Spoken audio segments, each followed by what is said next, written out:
بات جو بندہ بیمار ہوتا ہے اس کے ساتھ اوپر والے ظلم کرتے ہیں۔ ظلم کا کیا مطلب کہ اس کو حقیقت نہیں بتاتے کہ بیماری کتنی ہے، تسلی دیتے رہتے ہیں، اور وہ جھوٹی تسلی ہوتی ہے۔ ابو ٹھیک ہو جائیں گے، امی ٹھیک ہو جائیں گی، اور وہ سمجھتے ہیں کہ ہم بڑا نیکی کا کام کر رہے ہیں۔ وہ جی بتائیں گے تو ابو کو شوق لگے گا۔ بھائی شوق تو ان کو لگے گا جب اچانک موت آ جائے گی۔ یہ بہتر نہیں کہ ان کو پہلے سے انفارم کر دیا جائے کہ جی بیماری خطرناک ہے، زندگی کا پتہ نہیں، ابو کلمہ پڑھ لیں، ابو تیاری کر لیں۔ اوپر والے ظلم کرتے ہیں بندے کے ساتھ۔ چنانچہ ایک مرتبہ میں اپنا واقعہ آپ کو سناتا ہوں۔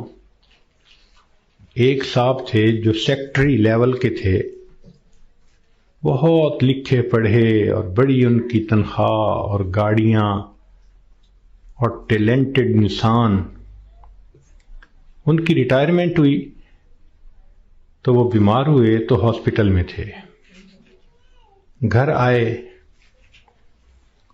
تو ہم ان کی تباہ پرسی کے لیے حاضر ہوئے۔ تو جب اس کے بڑے بیٹے نے مجھے دیکھا تو کہنے لگا، حضرت صاحب میرے ابو کے لیے دعا کر دیں، ڈاکٹر نے تو ہمیں جواب دے دیا ہے اور کہا ہے کہ بس ہفتے 10 دن کی بات ہے، ان کے اندر کینسر پھیل چکا۔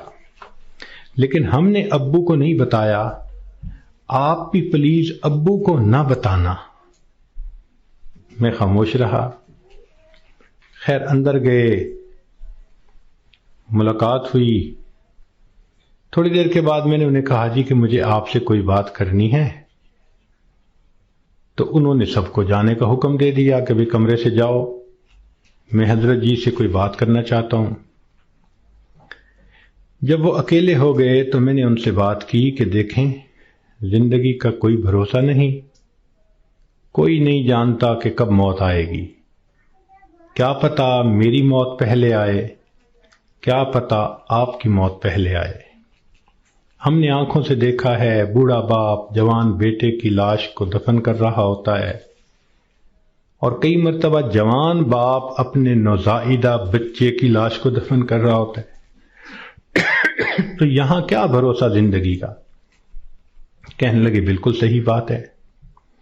میں نے کہا کہ بات یہ ہے کہ آپ کی جو رپورٹیں ہیں ان سے پتہ چلتا ہے کہ آپ کے اندر کینسر بہت پھیل چکا، اور ڈاکٹروں نے ہفتہ 10 دن کا وقت دیا ہے، تو بہتر یہ ہے کہ آپ تیاری کر لیں۔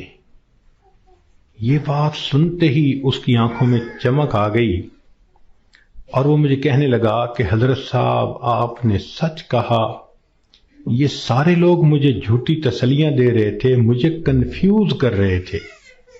میرا دل کہتا تھا کہ میری بیماری خطرناک ہے، اور یہ اوپر والے کہتے تھے، رپورٹ بھی نہیں دکھاتے تھے، کہتے تھے بس ٹھیک ہو جائے گا، آپ فوراً ٹھیک ہو جائیں گے۔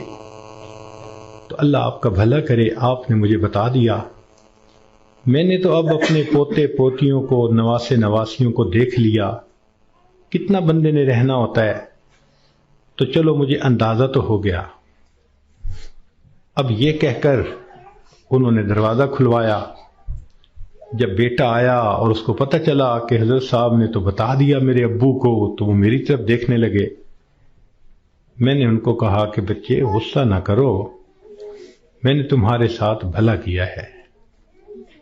اللہ کے اس بندے نے سارے گھر والوں کو بلایا،